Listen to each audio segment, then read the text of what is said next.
Good afternoon, everybody. Thanks for joining us. My name is Isabel Patnode. I'm from Melville Road Vineyard in Consicon in Prince Edward County. And welcome to our session around geotextiles, kind of a practical discussion around latest from research and practice. There's been a lot of interest among growers in my neck of the woods and otherwise about geotextiles and sharing sort of the latest knowledge and exchanging information around what we do, whether we're experienced or not experienced. So we came up with this idea for the sessions. We're going to zero in on Prince Edward County and sort of similar regions and the experience of growers. Today we'll focus on kind of general questions and preparation and installation. And then we've got a March session where we can talk about whatever you want to talk about, but we'll make sure in that session to focus on sort of spring decision points, removal and whatnot. The idea is to have a really participatory discussion today and just share among peers. To get us going, we've invited Jim Willwerth, who's the assistant professor of Grapevine Physiology in the Department of Biological Sciences at CCOVI, Brock University, to give us a short presentation, some sort of essentials from research and practice that are useful to share, that he finds useful to share with us. And then to get the conversation started among growers, we've invited Mackenzie Brisebois, Yvan Quirion, and Lee Baker to just kickstart the conversation by sharing their experiences. And that should leave us with about an hour for discussion and questions and as much participation as we can get. On that, just a little bit of housekeeping. As participants coming into the session, you'll see that you're automatically muted. It's better for sound quality for now while we have our short presentations. If you want to participate though, by all means, at the bottom of your Zoom window, there's a raise hands button where you can click and between me, Margaret Appleby, and also Catherine Carter, who's on with us from the Omafra Fruit team, we can recognize you and you can unmute yourself and you can speak. You're also free to tap to type questions and in the chat window as well. We'll keep an eye on those and bring them up to the group. So 2 ways to participate, and you can control your own mute and unmute on your mic. If you have any issues or technical issues, you're not seeing something or whatnot, type us a note in the chat window. So let me throw it to Jim. And Jim can give us some highlights for Prince Edward County growers and otherwise of what he's seeing in his work in terms of geotextiles. Let me just load up my talk. Thank you very much for having me here. I'm just loading this up and trying. I'm a guy. I can't do 2 things at once, it seems. Okay, so I'm sharing my screen. Can you see the presentation? Yeah, we can see it in the mode where we can also see the slides on the left-hand side. So if you want to make it a bit bigger, you could go into present mode. Perfect. Yeah, so here we go. So again, thanks for inviting me. I'm really happy to be here. It's kind of full circle, I could say, with how we started and some of the individuals here. Including Margaret and Yvonne, in terms of the evolution of the geotextile work that we've done at Brock. And so I have quite a few slides, but I'm going to move very quickly because I want to have more discussions than anything and have these slides, some of the information as talking points. So what I want to talk about is just some of the case studies, some of the research we've done, and show you some actual data that we collected in terms of how geotextiles can be used for freeze protection in vineyards. What are some of the results from some of the case studies? How do they influence the physiology of the grapevine, which ultimately impacts the survival of the vines? So just to introduce a couple brief concepts, one is cold hardiness, like what is it? And essentially it's the ability of plant tissue to survive freezing temperature stresses. And the one thing that is really important when it comes to cold tolerance is it is limited by the genetic potential of the plants. So our vinifera vines are much less cold tolerant compared to the Vitis riparia, which is our native vines, and or a lot of the hybrids that we grow. And the hybrids get their hardiness from some of this Vitis riparia background, for example. The other thing about hardiness is not only is it determined by the environment, or sorry, by the genetics, but also by the environmental conditions. And hardiness can be very dynamic because of that. So when you are covering plants with materials like geotextiles, that is creating a microclimate around those vines, and that can impact the hardiness of those plants. Now, hardiness is also dynamic. It changes throughout dormancy. The vines go through a period of acclimation, which you see here on the left-hand side, where the plants are gaining cold tolerance. In the midwinter months, like we're in right now, the plants are at their maximum hardiness. Generally, the colder that it is, the deeper in terms of their cold tolerance they'll get, and they might achieve their maximum hardiness and reach their maximum genetic potential. So, Marquette can get hardy to -30 at really cold temperatures, whereas if it's mild and you're growing Marquette in a warmer region, it might not get as cold hardy. Once the temperatures start warming up and the vines have met their physiological requirements, they will go through a period of deacclimation. So they're losing cold tolerance, and the plants are preparing to grow for the growing season. So this is really important when it comes to taking off geotextiles.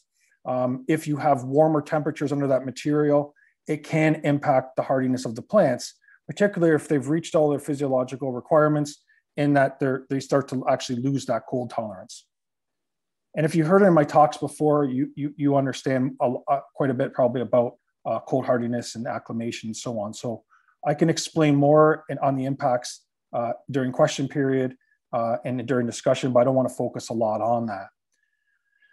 And so in many areas of Ontario and Canada in general, and a lot of the newer regions, whether it's in British Columbia, Nova Scotia, Quebec, Ontario, we have temperatures that exceed the critical tolerance of a lot of our vines, particularly the vinifera vines. And this is just an example in Prince Edward County, where typically what we see here in the blue line is the minimum temperatures will drop below the hardiness levels of those vines that can result in injury.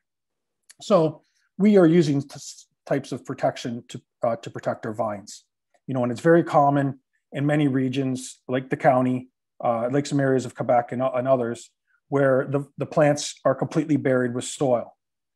And back in 2010, I was in Quebec, and I started to see vines that had this fabric over them. And Yvonne was one of them. We just started an experiment with them. And I was like, this is a really interesting concept. And I saw the vines in the spring and they look good. And so I was starting to become interested to do research on this in Ontario. And Margaret happened to get some material. And so we started to dive into this in more detail. And part of this is the fact that when you bury vines with soil, there's a lot of issues with that. One is that you're moving a lot of soil, so it's hard on your soils with respect to structure and so on. You may get poor winter coverage in terms of being able to bury the vines correctly. It's hard to have cover crops, which we know can be very beneficial for many aspects of viticulture. During the process, you can actually damage the buds or vines. Bud rot is very common. Inconsistent yields, poor yields.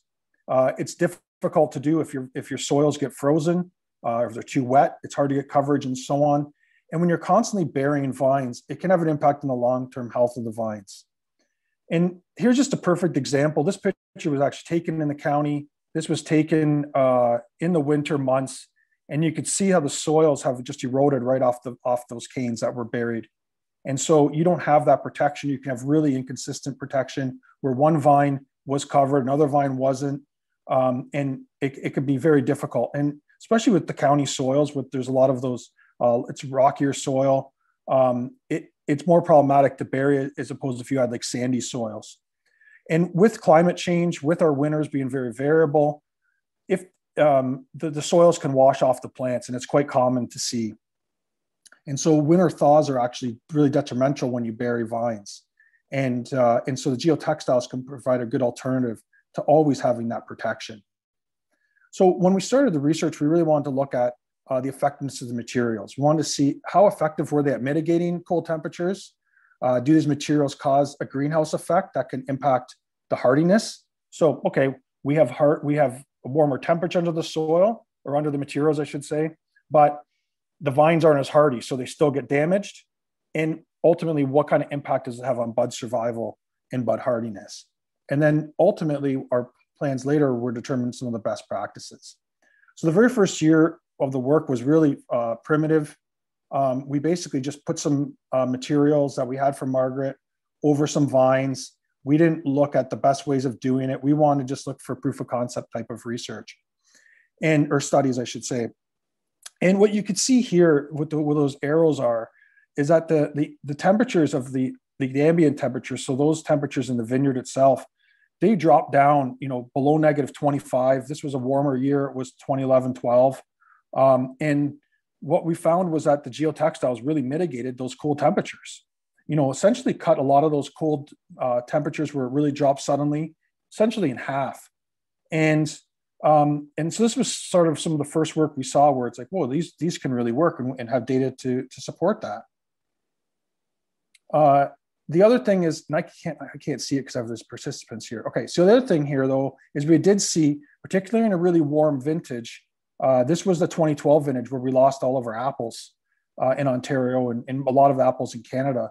And you could see that when the temperatures really warmed up, where the red arrow is in March, we were getting temperatures under the geotextile almost to 30 degrees. So when the temperatures really warmed up and we were getting temperatures consistently above 10 degrees Celsius, we really did get that greenhouse effect. So that's just something to think about and probably in discussions when I talk about removing textiles. It is something to be aware of. But this is some really good news that we found through all of our research, is that generally speaking, if you look at the hardiness of the vines that were exposed to the regular temperatures of the vineyard, and you looked at hardiness of the plants under the geotextiles, if you see here, there weren't a lot of differences. We do see some decreases in hardiness under the geotextiles by only about a degree or two in general. And in some cases, in some years, the plants were actually a little bit more cold tolerant. And that's where some of the snow protection really comes into play, because the snow and the geotextiles are white, and you don't get the warming temperature like you do with the vines being brown, with the radiant heat and the tissue of the vines themselves warming up, or the dark soils also warming up later in the season as we get warmer temperatures and longer days. So that is something else to talk about with discussion points. Just in terms of some other things that we found, we also found that geotextiles can be really useful in protecting vines from spring frost. And if geotextiles are overtop that green tissue, they can protect vines from frost. So they can be a useful tool later in the season, or at the beginning of the season, I should say, at the end of winter. So then what we did was we decided to expand these studies. We got some funding through MVIP, through OGWRI. So it's industry funding. And what we decided to do was just to trial a couple different types of materials, like the Hybertex white polyester felt, and then another one that had a black LDPD or LDPE. And then we also looked at different timings of removal. Since we could monitor the hardiness of the vines, we looked at removing them at the beginning of the deacclimation period and then later at the mid to end. And we wanted to compare these to buried vines, vines that were just exposed to the elements. And ultimately, we did some research, not only in the county, but we did some at Vineland, Grand Bend, and Orangeville as well. And we expanded it to a number of different cultivars, including, some of our core varieties like Chardonnay, Pinot, and Gamay, but even some really tender varieties like Viognier. And we did the same thing. We monitored hardiness, we monitored temperatures, and so on. And I have a lot of data, but I'm really summarizing this in a couple slides. This was some data from the county. I cherry picked from the county, but the results are similar in all regions. And you can see what I highlighted here. This is profound, really, when you have a minimum temperatures of below -30 and below the geotextiles, it was only about -15. And we typically would find the temperatures were strongly mitigated underneath the textiles. And this is, again, by installing the materials correctly. Yvonne will talk about what not to do, and we can have some discussions around that. But when these materials are applied correctly and with the additional snow cover, you can have tremendous temperature mitigation for minimal temperatures. And I found a lot of times when we had snow cover, we would rarely see temperatures drop below -10 even. And later in the year, it could be above freezing even to some extent. So this is some data here just to support the notion that these can really work when there's extremely cold temperatures below -30 even. And in that particular case, there was no snow cover actually, or very little snow cover. But in this slide, what I'm showing you in those circles is when there are periods of snow cover, the temperatures below the materials are a lot more consistent. What you'll find is you don't get a lot of bounce in the daily maximum and minimum temperatures. It's fairly consistent. And that is also true underneath the soil as well. Underneath the soil, it's very consistent with respect to the temperatures over the winter months. The problem is, though, having your vines truly protected with soil over that entire period, because you are establishing a hill, and that hill will wash away, and you might not have that true protection.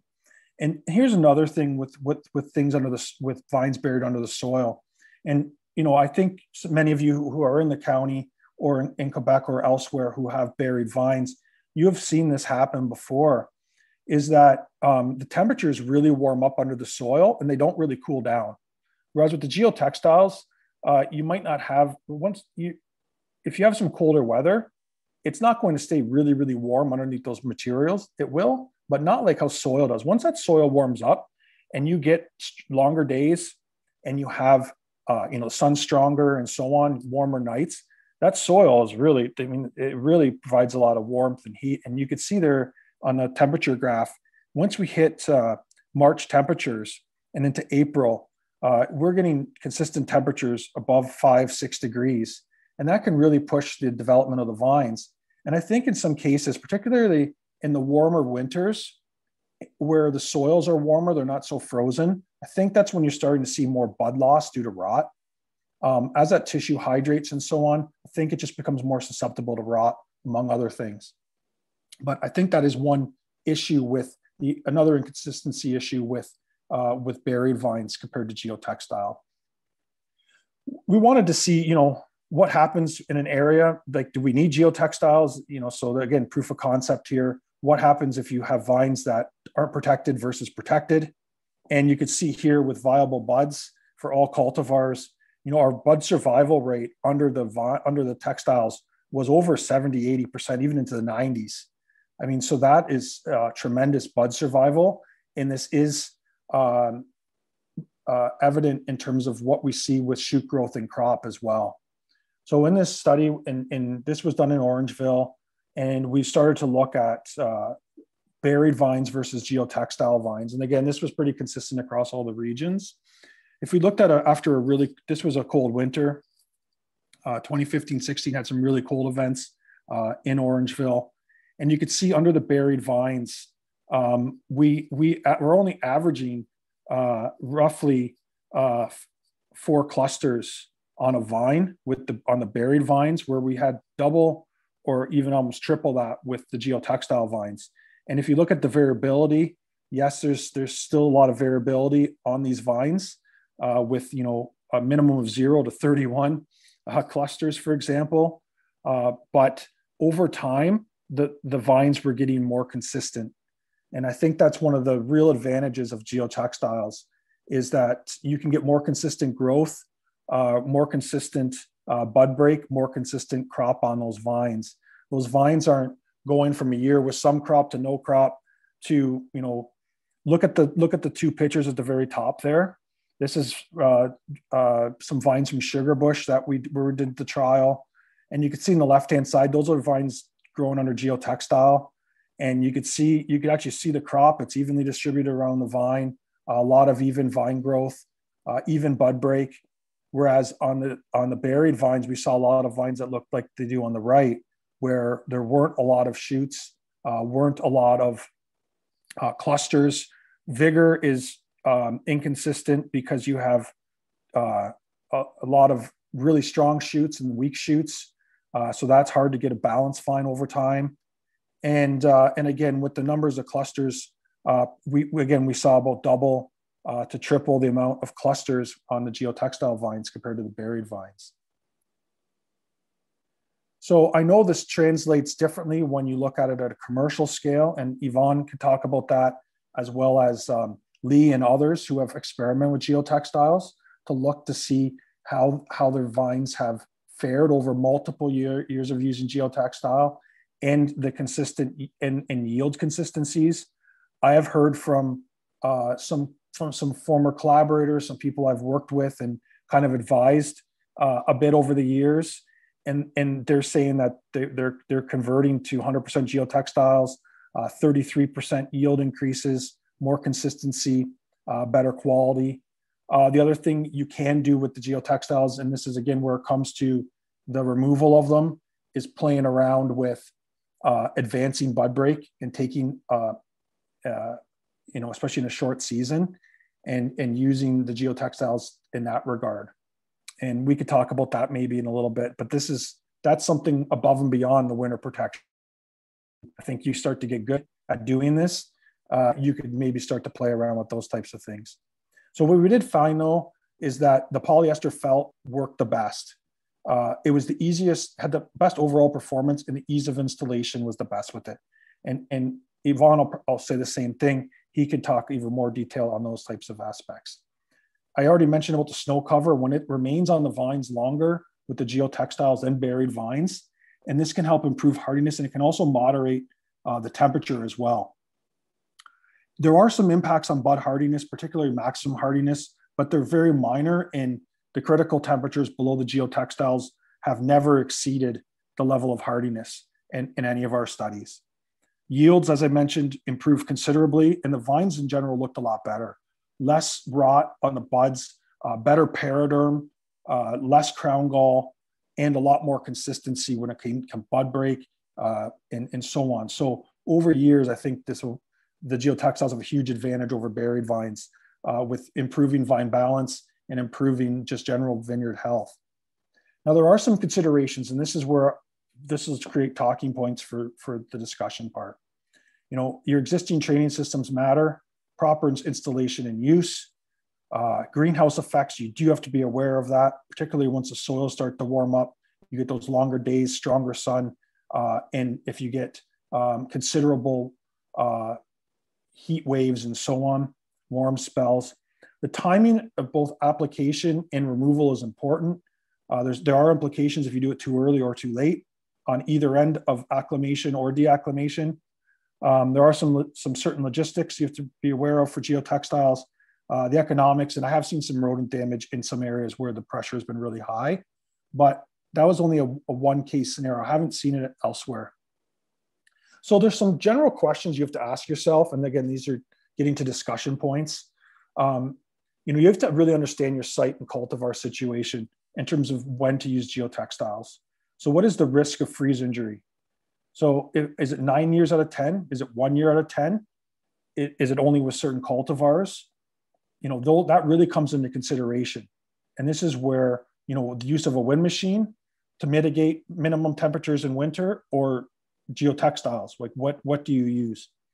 Things like snow cover, your weather volatility or dormancy, early cold snaps during acclimation, spring frost.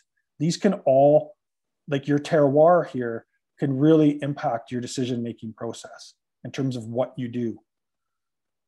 With the geotextiles, though, you do need a training system that can accommodate geotextiles. It can't be an overly complicated training system. The vines do have to be trained closer to the ground. You can't have really, really tight spacing between your rows. Timely preparation and installation of materials is important, and the proper installation of the materials. It's also important, as I've shown you in some of the data, to understand the environmental conditions, both above and below the materials. And I already heard Mackenzie mention when I first logged in, when we were just talking as a group on the panel about monitoring the temperatures under the geotextiles after some of the cold weather and some of the snow. And that's highly recommended, to have an understanding of what is happening below that material. The other thing is also understand your vine hardiness levels. So we monitor hardiness through the Vine Alert program, and it's just good to get an understanding of where things are at. You know, are vines at their maximum hardiness right now? Are they starting to lose cold tolerance? Once you start seeing those vines starting to lose cold tolerance, you may want to be more diligent about those temperatures that you're seeing underneath that material. So timely removal, or just opening the materials, you can have the material still in the wire or what have you, but to be flexible with that can make a difference. And especially when you're getting into late winter, early spring, when the daily and minimum temperatures increase, we're getting those longer days and the soils are warming. So I think this is where some of the flexible installation strategies can be used to protect the vines, but also advanced vine phenology, and can be used for spring frost protection. And I know in the UK and some other like very cool climate regions, they are looking at different types of plastics, not necessarily the true geotextiles that we're using, to help advance maturity. And so this has gained some traction. And actually, my PhD student, Andrian Haber-Haché, and myself wrote a couple industry articles for the UK to talk about some of the stuff that we're doing here in Ontario, because it's gained such an interest in Europe as well. So just some final points, then we can get into Yvonne's discussions, and hopefully this has been a good introduction to the topic, and just to show you some principles and some data. But ultimately, when it comes to getting your vines through the winter, there really is no substitute for good site and cultivar selection for your risk management. I mean, that's first and foremost, is just good site selection, ones that aren't going to give you multiple headaches at the tail ends of the seasons. And we could deal with midwinter, really. Geotextiles are likely a very good solution in some situations where vines are traditionally buried. But again, it's not a one size fit all.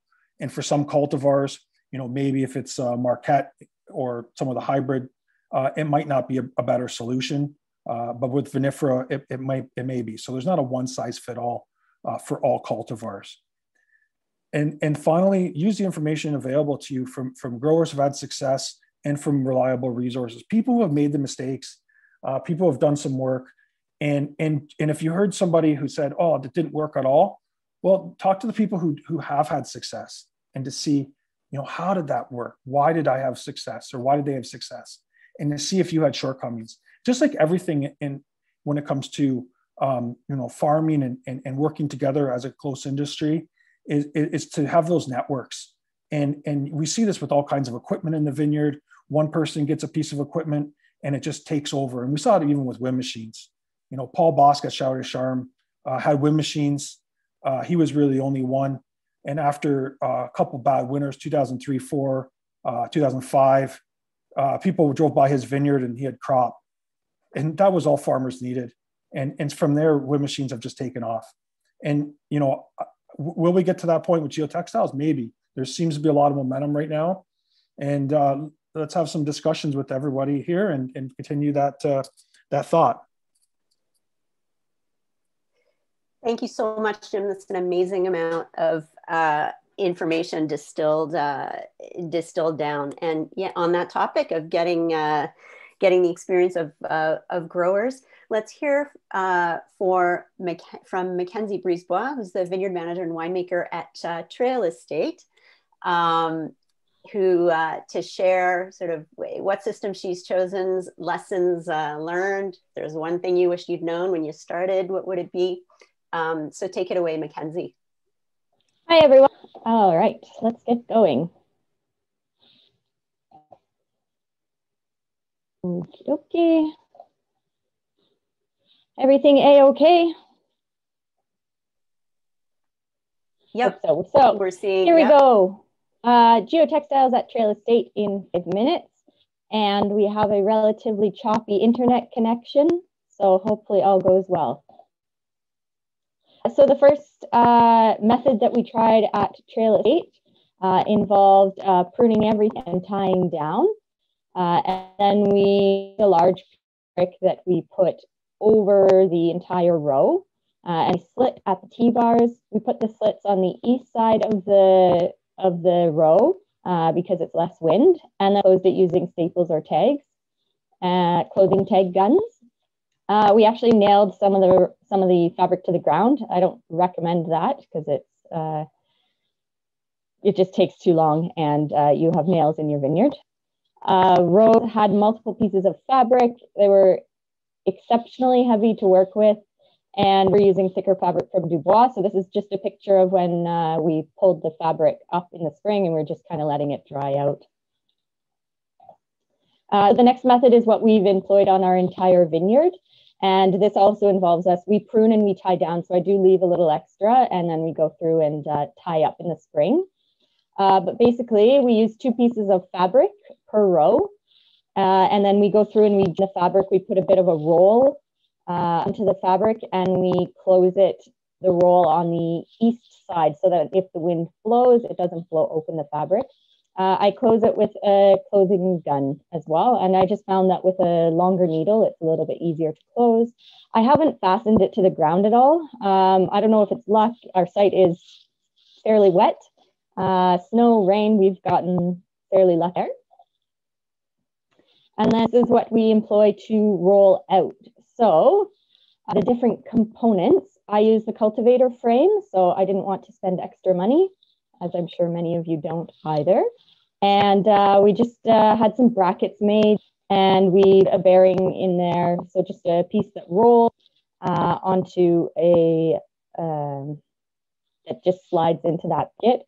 And then we have the bearing so that it fits the support we chose for a roll, which is a 2x4, again, because it's it's very easy to access. And basically that's what it looks like. We drive to the storage shed, we load the fabric in a way that it's positioned so that it unrolls, which I'll show you on the next picture. We make sure that we match the rolls to the rows. So our rows are not all the same length. So it's important that you keep track of those. Some of us have done better jobs, and we have done better jobs different years. And then normally we just tie the fabric to the end post and drive down and bring the 2x4 back to the pile and reload. So you can unroll fairly quickly. Let's see if this is going to work. I have a video. It might not work with the internet, but we'll give it a shot.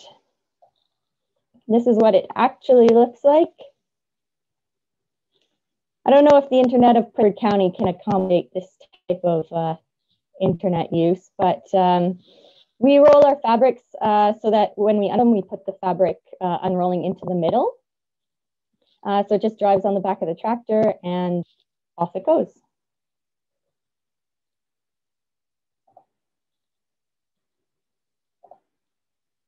Just going to move next.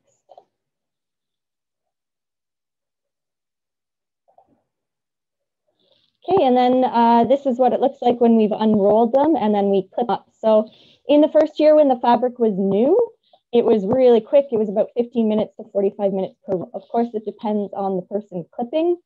And then in years 2+, we're about 45 minutes to an hour per row just to roll and clip them and get them all installed. Found that on the fabric in the next few years makes them a little bit more difficult to work with. So this year we just expanded. We got a large needle on the clothing tag, and then that worked. We've also had some trials and tribulations with keeping our fabric dry. We didn't have adequate storage, so they're frozen from time to time, and that made it much more difficult to work with. So I would highly recommend that you store your fabric properly so that it is dry, because it's much easier. It goes super quick if it's dry. And then only roll out how many rows you can put in a day. And what I do is I go through, I just kind of wait for rain, and then a rain before it's going to freeze. And then I go through where the fabric is all flipped down, and then it usually just freezes into place. As you can see, lots of water at our vineyard, which is actually a wonderful thing when it comes to holding geotextiles ice. And then I do keep track of some of the colds. So this is in January 2019. So you can see it got down to minus 30 above the fabric and minus 17 underneath the fabric. February 9th, 2020, unfortunately, I switched my temperature sensors, but minus 24 above the fabric, minus 10 under the fabric. And then last week on, was that Wednesday, I think, it went down to minus 24, but only minus 5 underneath the fabric. So that is Trail Estate in a nutshell.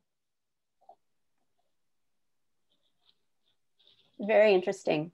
Yvan, can I ask you to take a quick 5 minutes to give us some highlights that come to mind, and then we'll have me and leave some time for lots of discussion. Yvan is from Domaine Saint-Jacques in Saint-Jacques-le-Mineur in Quebec, and you need to unmute yourself. Thank you, Isabel.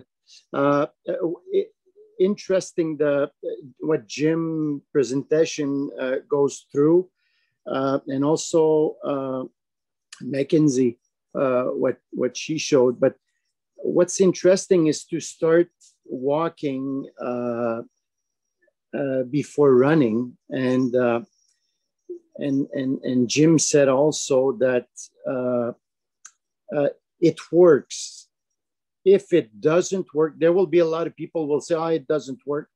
It works, and it works on a yearly basis. Every year it works, but when it doesn't work, most of the time it's because of lack of effort or lack of timing to install the geotextile, and it doesn't need to be perfectly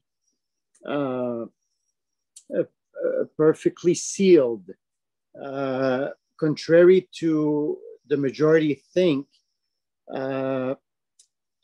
Us at Domaine Saint-Jacques, actually, it's the opposite. We let it breathe to avoid the greenhouse effect and the problem of the humidity also, because you're building a lot of humidity underneath the geotextile. But a lot like Jim said, it's you need to start rolling the ball, and year after year you will find ways to improve. And here in Quebec, we have done research. I think it was in 1999. The first research was done in a vineyard on. It's Gilles Benoit. I don't remember the name of the vineyard. Vignoble des Pins. With the help of the Ministry of Agriculture and also a group of guys who were looking at the problem of destroying the primary buds. So we weren't able to produce on the primary buds in Quebec because of the minus 23 and colder that we get every winter. And the problem was that it was done on a small scale, and financially wise, it was difficult because the bottle needed to be sold like $30 a bottle, and there was no added value back then with the hybrids, and the bottles were sold like under $10 a bottle. So it was kind of a dead end where nobody pushed that, and all the industry went towards the new coal hardy plants from Minnesota. And I came in as a new comer in 2005 and got my crop completely destroyed the first winter. And then a friend of mine who's a civil engineer like me, who studied with me, got a pépinière, a nursery from his father-in-law, and he was covering his tropical plants with a geotextile. And he said, "Why don't you test that?" And we started testing that 2006 with different cloth, where actually we took back what they did in 1999, plus what two of my colleagues here in Quebec, Mike Marler from Les Pervenches, was using straw to protect the vines, covered with kind of a cloth, and Charles-Henri at L'Orpailleur, who was burying the vines with earth. And I look at that, Mike was taking down all his vines completely down every year in the row. It was too much work, a lot of work. And Charles-Henri was at the problem that Jim just mentioned earlier, when it was cold, early cold in November and all that, to cover the vines. So I said to myself, there's no way I'll go this way. And so we made the test, and finally we've had some help from the manufacturers to get some different tissage of geotextile to help us. And this is how and finally in 2008, we've covered everything because we planted our first vinifera here, Pinot Noir, Pinot Gris, Gewürztraminer, Riesling, and Chardonnay. And Jim called me, I think it was early 2010 in the winter. And the first year I've put all the vineyard covered in 2008, I had my new plantation of vinifera, and I lost like 50% of the vines. So replanted in 2009. The only one that survived was the Riesling back then, but all the other, I have major losses. And it was simply because I haven't had the good geotextile, but mostly I done it in a very bad way. So as soon as I increased the efficiency and the technique, the survival buds was rapidly up to 90%. And since 2010, I had a lot of good crops, even major crops. And one of the problem, again, like Jim said, timing to install and timing to disinstall is major. And November 23rd, 2018, we got cut at minus 24.4, nothing was covered. So honestly, it was all my fault. It was arrogant at one point.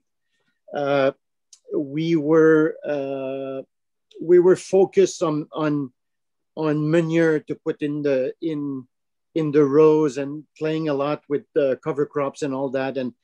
And I lost the focus on covering the geotextile. And there's a rule of thumb in Quebec, and I have a few colleagues that had the same problem as me, but I think I was the worst. I was the most stupid at one point, not covering at this date. But the rule of thumb is to be all covered by November 20th here in Quebec, probably the same in Prince Edward County. And the other rule of thumb is to reduce as much as possible the number of days to install the geotextile. So if you can start installing November 19th to get the full lignification of the vines and get all covered for the day after November 20th, that would be ideal. But again, it depends on your type of soil, on your microclimate, on your type of vines, on your varietals, on your pruning, on your training system, on all that. So we've been increasing our efficiency every year since 2006, but got majorly cut in 2018. So it's just, if I am, just one advice is go through your own experience, put temperature vitals to get the temperature, like Mackenzie just stated, to get the difference in between inside the geotextile temperature and outside. If you're not in the range of 10 degrees Celsius difference between outside and inside when it's very cold, when you get the cold snap, there's a problem in your technique. And after that, respect the temperature, the nature, because you will get cut if you're arrogant like I did in November 2018. So basically, this would be my advice. And if they're just get comfortable to call me or some of my colleagues in Quebec. We're quite a lot now, maybe 40 vineyards that use geotextile, and many have different approach and have innovate in different ways. But basically, if it's nicely done and competently done, it works every year. Yvan, if I can interject, it's Isabelle. I'm sharing my screen here just to show there are quite a few photos, as you said, on your Instagram of this year's install. And I just wanted to point folks to it and to your system. You have these wooden little arches that you've built that you put down first. Yeah. And then this is your this is your rolling out. Yeah.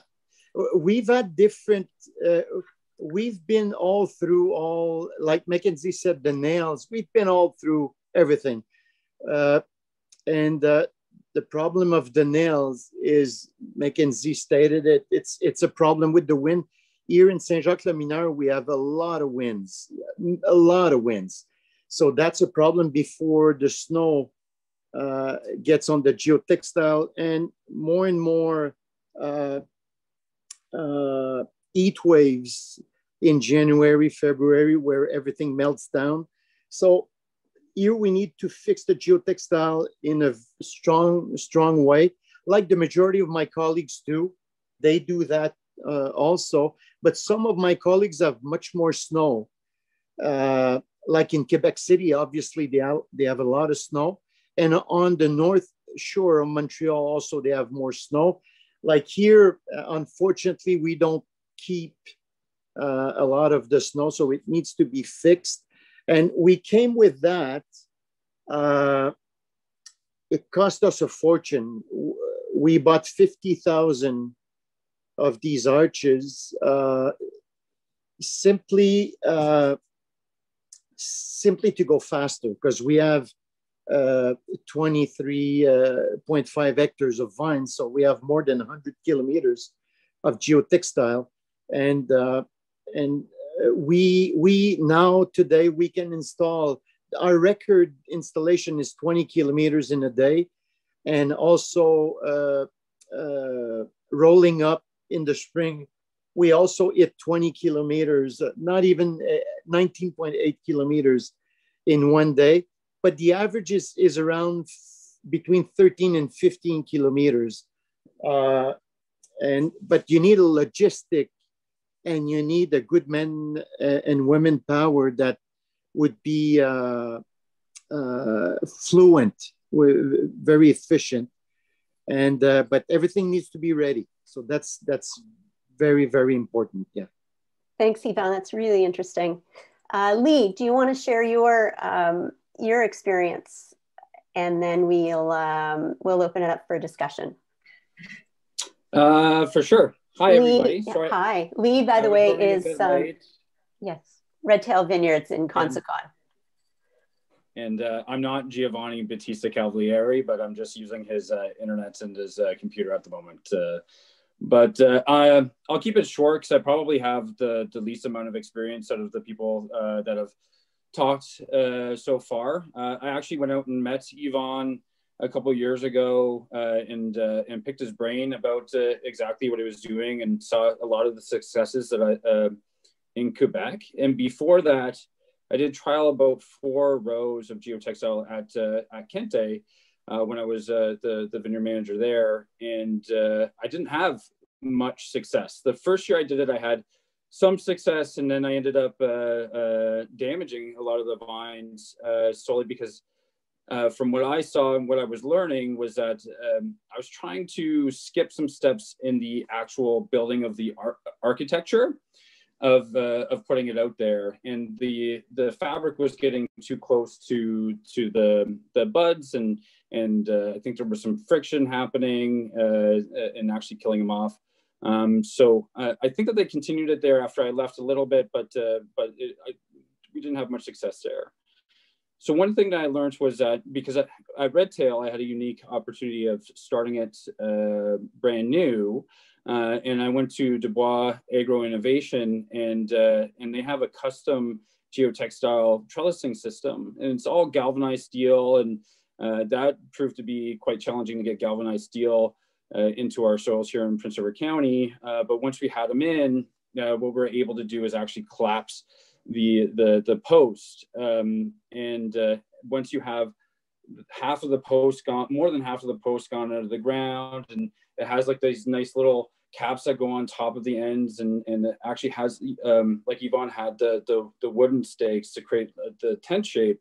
They have ones that are easily installed metal little things to hold the tent shape, and the whole thing is to try to get that surface area to volume ratio such that you're grabbing onto as much radiant heat as possible within. And took Yvonne on his suggestion to build efficiencies, and so by being able to remove everything, get the wires down, and driving it straight across, one thing is that we don't have to make any cuts or slits into the geotextile, so hopefully it will last a little bit longer. But the other thing is just the speed and efficiency. Job labor is always an issue, especially COVID has definitely shown that you know, everything is fragile. So you can never guarantee that you're going to have as many people as you possibly want. So dropping the amount of people that we need, speeding up the process so we can increase that lignification from the timing of application. This is year one. For us at Redtail, we put in 25 acres this year, totally underneath the geotextile. We were really happy with the rate of speed that we were able to get it out there. We're in a very windy spot, so the one thing that we do have to work on, you see us using shovels of soil to hold it down, but we would like to get a little bit better and more efficient in how we're actually locking it down to a degree.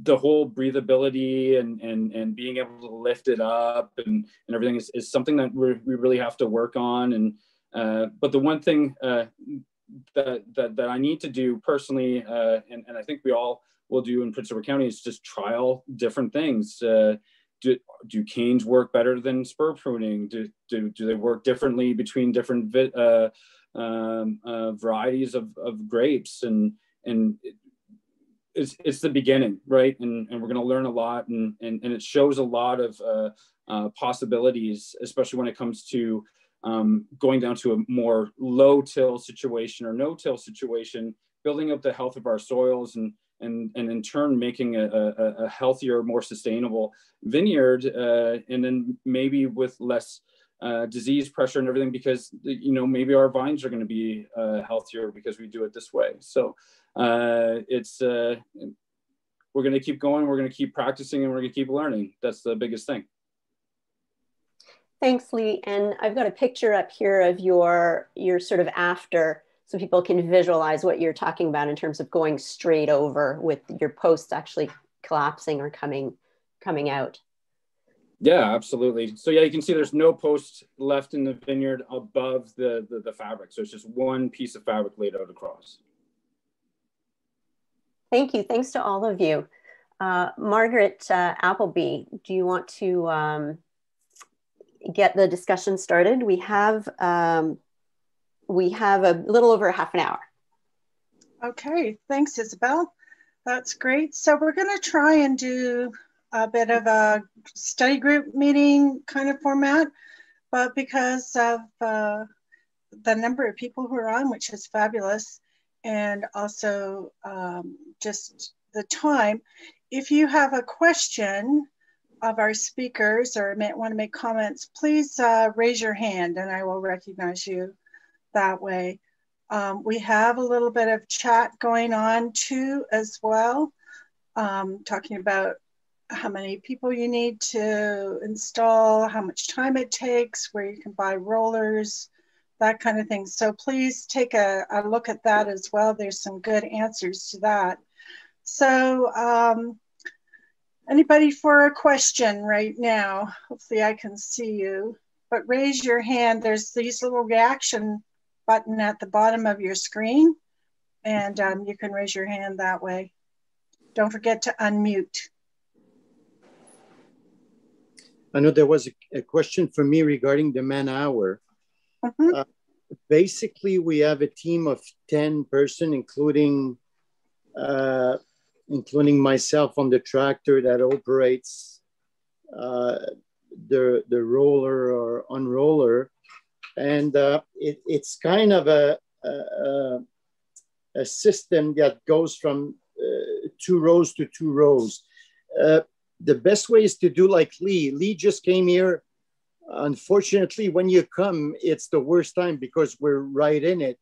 So don't look on my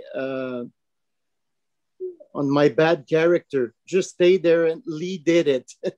And it just wrote me that, but just come or go see colleagues that were. But Lee had the good reflex to come here. He took a few hours. He saw it. It was much easier for him. So Lee's just starting, like he said, and probably will get in 5 years. He will be an expert. Okay. He try to avoid the mistakes that I did over the years, and I had a lot. But the best way is to visit some colleagues. Okay, So there's a couple of questions. One is, how do you attach the geotextiles to your arches? And the other one is, how do you prune your vines before you put your geotextiles on? Okay, I will start with the pruning. I had all Guyot at the beginning because the fruitfulness and also the size of the berries was better. But over the years and the increase of the acres, I started at 5 hectares and ended up at 23.5. And so I had to switch to go faster. So now I'm on cordons. And one thing that I find in cordons is that the basal buds is always there. Right. And over a course of about 4 or 5 years, I have about the same quality and quantity production in cordon than I had in Guyot. But it takes a while to install the arms and all that and to balance the vines. So you need to have a balanced vines. That's mostly important to get the good lignification and all that. How do I attach? I pre-prune with a machine, a Collard machine that I bought at Lakeview Equipment. All my equipment I bought at Lakeview with Joe and Right. Jesse, and Yeah. we pre-prune and then we pass very fast, do a final prune with sécateur, and then we cover the vines.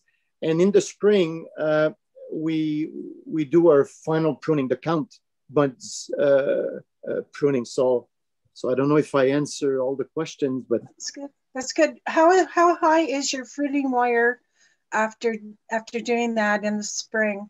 Are you up a little bit from bearing? Good question. I've been all the inches of the world. So it was, I've tested everything.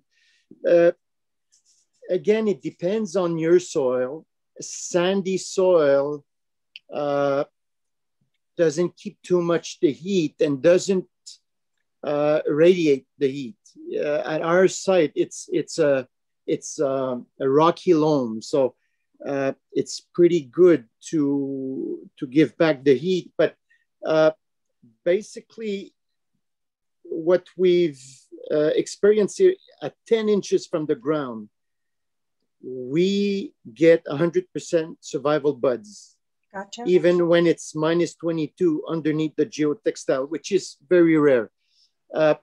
12 inches, you'll get up to 20% killing in the buds. 14 inches, it's over 50%, and 16 inches becomes a problem. So there's a major study now with Le Cram here in Quebec that does those research to find what's the differences. I've done all that without the Brox or the Cram behind me to document that. So it's more instinctive, but actually our cordon is at 12 inches. Okay. Because we're organic, so we all take out the weeds with mechanical. We've always done the mechanical de-weeding, and at 10 inches, it was a problem. 12 inches, it's no more a problem. Obviously, 16 inches would have been ideal. But at this height of 12 inches, the problem is that the spring frost will give major damages, because right. you will have much more cold at this height in the spring than you would have at 16, 20, 30 inches high. So this is why we have wind machines for that. Right. Yeah, that came to mind. Jim, what are you finding for the height of the tent? Yeah, it does make a difference for sure. And I've tested different extremes. Like I bought 11-foot material and tried to put it over like a standard VSP trellis that we would use in Niagara. I trialed this in Vineland at the Grape Research Station, and it was a huge failure. We had no mitigation whatsoever when you have a tent that high. And the other important thing, and Ivano talked about this too, is you need to have a good surface area with the materials.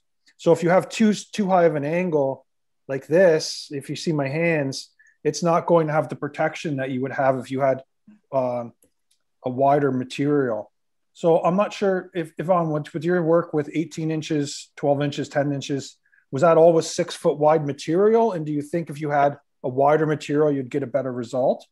Or actually what we have is 1.75 meters, so about 6 feet wide. And the height of the tent is about 20 inches. And we get about 30 inches at the base. One thing important I forgot to say is that the heat of your soil, especially if you're loam and harder and clay, sandy soil, I don't know. I don't have it. So you need to test. But this heat is very important. Like Jim just said in his regarding the underneath the top of the earth, it doesn't go colder than -5, -6. So us being taking out the weeds with the equipment, with intercepts basically, and also étoile cresse, we keep the earth free from weeds, and that gives a lot of heat in the spring, but also in the winter. But also in the spring, the problem is that if you're too much sealed with your geotextile, you will build some humidity, and this will make explode your spurs or your buds. So it's difficult to get the full recipe. Unfortunately, you need to make your mistakes, but the less mistakes you do, the faster it will get. So it took me, it took me more than 10 years to be comfortable and very efficient, but I've made all the mistakes, and I was alone by myself making those, and I've made some stupid decision at one point, but those stupid decisions ended me saying, oh no, we don't go this way. And it was like a big entonnoir where at the end, what's left is that what you need to do. But go see your colleagues and come here in Quebec. Don't, there's a lot of my colleagues that will gladly receive you. There's not too many, unfortunately, that speaks fluently English, but when you're there and you see the thing, they will speak English for sure, no problem. We'll have to do a road trip for sure when they let us. You're welcome. Well, Mackenzie, how did you find getting the right length of rolls? You have different lengths of rows and the widths and that kind of thing. What was your experience on that? We opted for the width of the fabric is all the same. So, I mean, initially we used, I think it was about 6 feet just to go over the row. But I can't lift them. So there's no point in us using that. It's impossible for us to put it on an already established trellis system. So now it's 2 3-foot pieces. And the lengths of them, so this was the challenge just logistically, right? But if you're organized, it's fine. They all came labeled. So I just had to measure out the rows to begin with, and they all came labeled, and then we applied them. And then when we took them off, we labeled them. So just make sure you have a good labeling system and that you actually label them and store them together. Hudson, who's on the call, he does a lot of the tractor work and loading of the fabric. So his word of caution, I'm sure, would be make sure you label and store things together so that it's easy to put out. Where do you store them? I think it's fairly unique. In the first year, we didn't have storage, so we stored them outside under tarps. It's a terrible idea. However, it's just we just didn't have any other option. This year, we stored them inside the new winery, but that's no longer an option. So we're just going to buy a couple of containers and put them in there. And if you store your fabric closer to your vineyard, you will cut down on your installation time. Right. You didn't put them in a big container? One of those containers? We didn't the first year. I don't remember why. I think everything was full. Okay. Lee, are you going to put, like, how are you going to manage your removable posts with when you put your trellis up, or did I miss something there? How am I going to manage the posts? Well, you're going to trellis your vines after this first year, second year, and then how are you going to put your geotextiles up? So we have one wire out right now, the fruiting wire. And right. We still have to put out all the rest of the wires, the catch wires. So Yvonne was, and his colleagues were the ones that were showing me that they. I think Yvonne, you used like chains at the end with a nail at the post. Yeah. But because we put galvanized end posts in as well, we'll actually have removable ripple things that just have like little hooks, and you can just put it off and it'll actually come right down to the bottom. So where the post stops, all the wires will come down and lay on top of the post itself. So then it will create a little spot between the fruiting wire and all the catch wires, and that's what's going to keep the fabric away from the buds that we're looking to maintain themselves. When we and then we'll take out the post, and we'll actually probably just lay it right on the ground and cover it with the geotextiles, so that way we don't have to like take it away and bring it back out and all that fun stuff. Hopefully it becomes manageable, but I'll let you know in a year. Okay, Philip. Lawrence has a question. Philip, do you want to unmute yourself? Yeah, for sure. Well, first of all, thank you all for your time. I really appreciate it. Merci notre pour le temps. Merci. I still, my biggest, so I'm the first year and I'm actually out by Rice Lake there in Orono, and I put down a Dubois system just like a red tail. My biggest challenge is still like how you affix it to the ground. So I've got the metal galvanized things, And I'm just curious as to what other folks, like I don't have the wood arches, and so I can't drill into that. I still haven't heard really an effective way yet to affix it to the ground. And then from the professor, I was just curious as to what the importance of that was. How much is that studied, how we affixed it, and what the effect is on the temperature?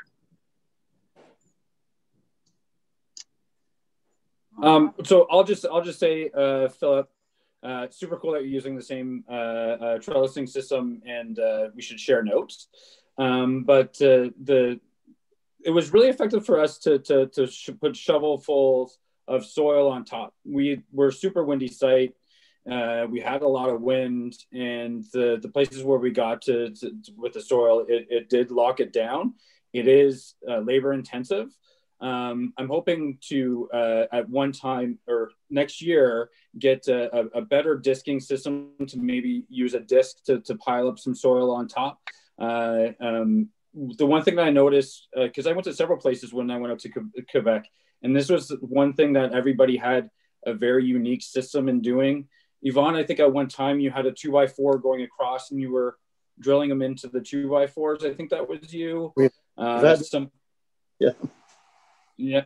Some people had buckets of stakes and said that I'm bringing that to the scrapyard because it didn't work. And some people still said that was the best way. Some people had firewood out there, and they were throwing firewood down, and they would pick it up, and then they would use it to heat the house the next year. And so it's one thing that is being trialed and depends on your infrastructure, the amount of people that you have, and the amount of acreage that you're doing. So there's a lot of variables. I can maybe share our experience at Melville. This year was our first year putting them on, and we have a windy site, and we had some high winds this year. And we used we have a rocky vineyard county, so we used stones to hold them down, and a number of them flipped in the bad wind. So we got discouraged, went overkill, and filled narrow bags.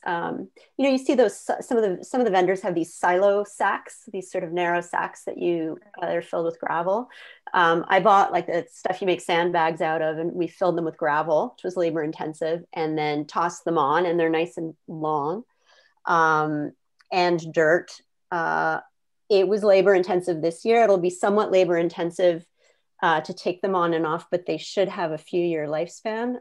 I have nothing to compare it with. I'll tell you how they go. Right now they're holding, but that's what we're trying, because we sort of got really hit, really burned.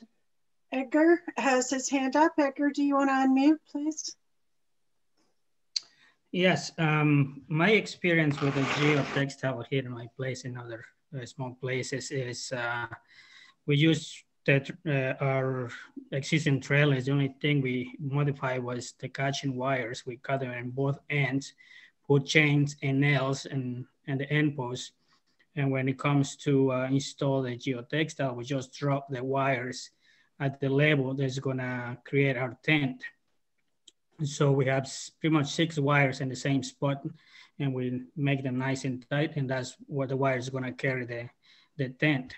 Before that, we kind of heal up a little bit, make a trench about 10 to 12 inches on each side of the road to make a little trench. That's where the geotextile bottom is gonna sit. And then when we put it there, then I come back with a tractor and 2 small plows on the back, and we just roll a little bit of the soil on top of the end of the geotextile. And pretty much that's how I've been doing it for a couple of years, and so far it's been easy to do it because we have a couple of years doing it. Chris Karja had some comments on that as well. Chris, you want to unmute? Yeah, I pretty much do the same thing as Edgar. I like to basically hill up just a little bit, which causes this trench, and then just drop the fabric right in there, and then just kind of plow a little bit of dirt over top. It holds it in there tight. They don't have to worry about it when it does get windy. And then how do you undo it? manpower, basically. You know, you got to pull it out. There's not a lot of dirt on there. I mean, really, you need a couple inches of soil in that little trench. It's just enough to hold it down. Like once it freezes, I mean, it's locked in there solid. Linda, you got some geotextiles that have a wire at the bottom. Is that helps in keeping things stuck to the ground, right? Yeah, I was just saying to Conrad, I said I should join in on this. Yeah, so ours is, we've been doing it for about, I think this is our 5th year. We only have 4 rows of the Riesling. We tried it, and for the last 3 years we've been saying that, oh, we're gonna do everything in geo, and we just have one thing or another, time, money, you know, stuff. So, but we love it. Like we find a definite difference between the rows that are under geo than the others that are buried. So we have established permanent cordons. So we don't tie down first before we put the geo on. We just leave them up on the fruiting wire. We also have poly wire. So we have so it's stretchy.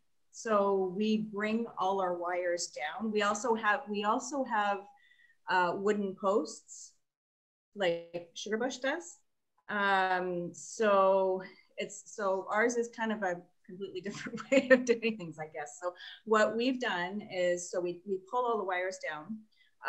When we first got the geo, we rolled it out and we laid it down beside the rows, and we marked and cut a hole where all the posts are. So like Mackenzie was saying, you got to keep track of which roll goes with which row, so that you can match up the holes easily. So we pull it over. So there's no cutting or anything except for those poles. And then we lay it over. We do have an L support on each row as well, like just to give it a little bit of an extra support. We took a piece of grape stake and bent it into an L shape, and attach it to the wire, just to give it the fruiting wire, just to give it a little bit of support.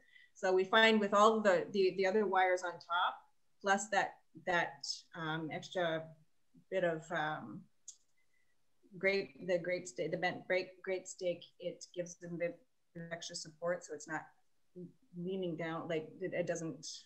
It's sort of hanging over the fruiting wire. So and yeah, so then we put it over that, put the geotextile over.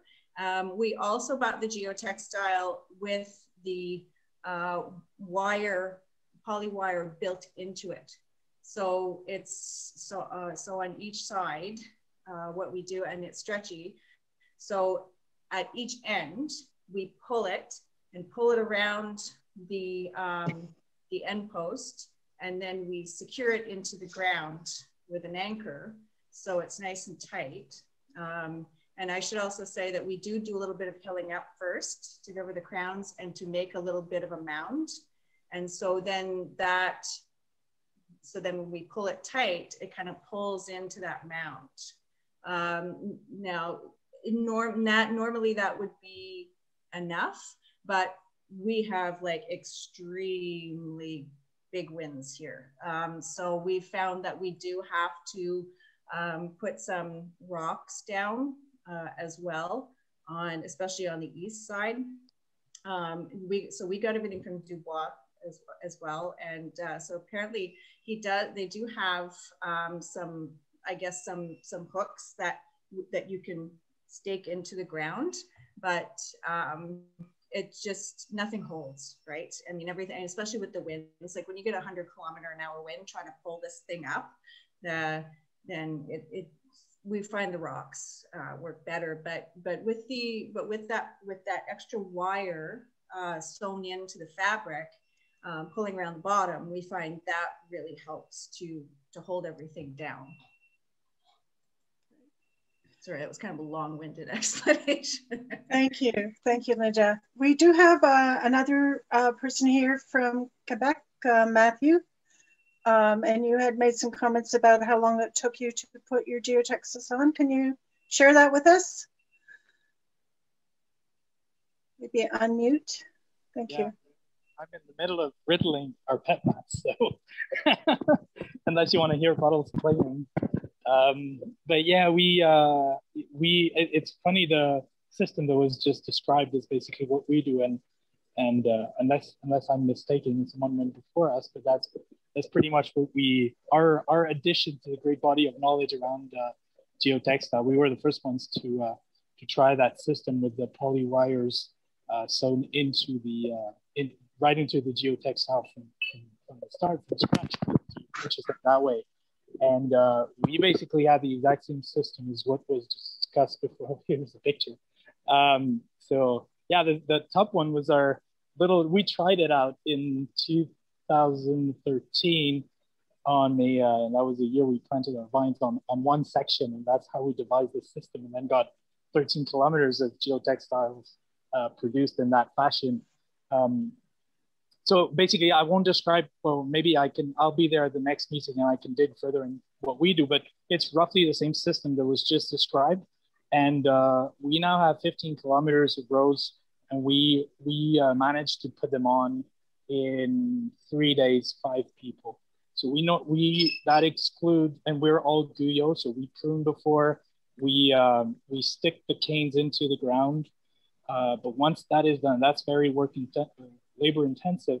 But once that is done, it's about 3, sometimes 4 days, and files are up. They're all, anchored, sealed, all the ends closed, everything nice and fit in.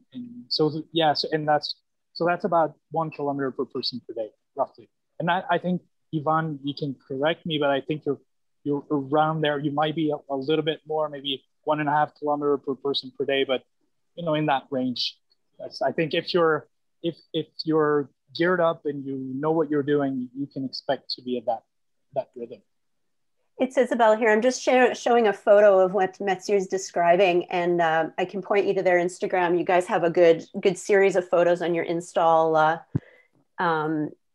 this past season. Very good. Thank you. Thank you for that. That's great. We've got about 5 minutes on our call. Any other questions we've got going? There's, we've got a good 35 people on here, 33. Philip has his hand up. Okay, Philip, yeah.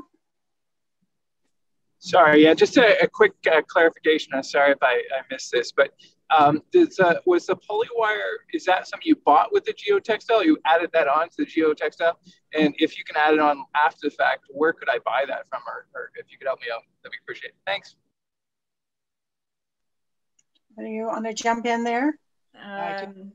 So for us, we purchased it with, it's pre-sewn. It's more expensive, but I think we think it's worth it. So yeah, so they do pre-sew it at the manufacturer. And this is at Dubois?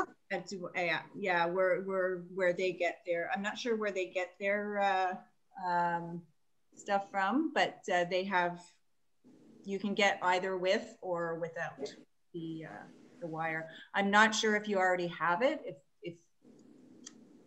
because it's done at the manufacturing stage. I'm not sure if you want to get it done after. I'm not sure if you can do that or not. But right. I can jump in and just add to that. So you can, so it's Matt again from Dimension Battle. You can purchase it pre-sewn at Dubois. You can also get it pre-sewn from Textile, which is another manufacturer. And I think Yvonne's geotextiles also come from Textile for the Can you put that? Could you put that name in the text or in the chat, please, Matthew? Yeah. That'd be great. For example, it's Textile, Texel, but I will write it down. So those are the both places where you can get the geotextiles with the wires sewn in. Some people have done it afterwards in Quebec, purchasing the polywire from Dubois and adding on to their tarps. to the some of them have stapled with large or like bigger staplers, actually stapled every foot or so, or every 6 inches, put a staple so you can kind of artificially sew in the pulley wire. Eventually, what we've used to repair the geotextiles and that you could possibly use to add it on afterwards is a sewing machine for those big industrial sewing handheld sewing machines for like potato bags. You can use one of those and you can sew the geotextiles, either repair them, to join them, or to eventually, add a wire. All right. Well, thanks everybody for coming. You can see up on the screen now, we're going to post this session on the PECWA site, and we will send out that information to everybody, for sure through the GRAPE study group meeting list, and also from the on the PECWA members list. We do have a survey that, like everybody has.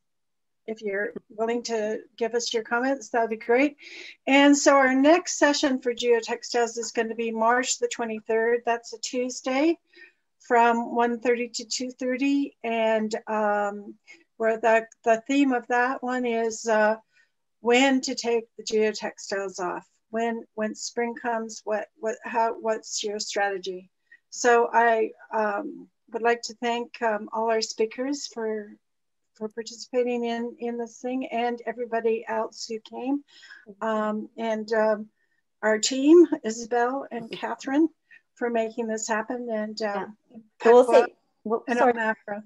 Yes, and I will say one more thing, which is that Margaret this season went to a number of vineyards and took photos and videos of us installing our textiles. So we have some of those materials that we'll share after the March session, figure out how to post somewhere. A picture's worth 1,000 words.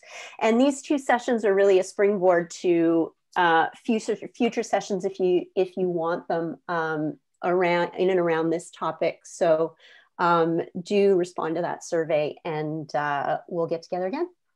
And also too, just a reminder that mid-April, probably about the 23rd of April, I think I heard from the organizing committee, is the PECWA spring tune-up. So get that on your calendar as well. So that's in April. So thanks again, and we'll see you in March. Thanks. Thanks. Merci tout le monde.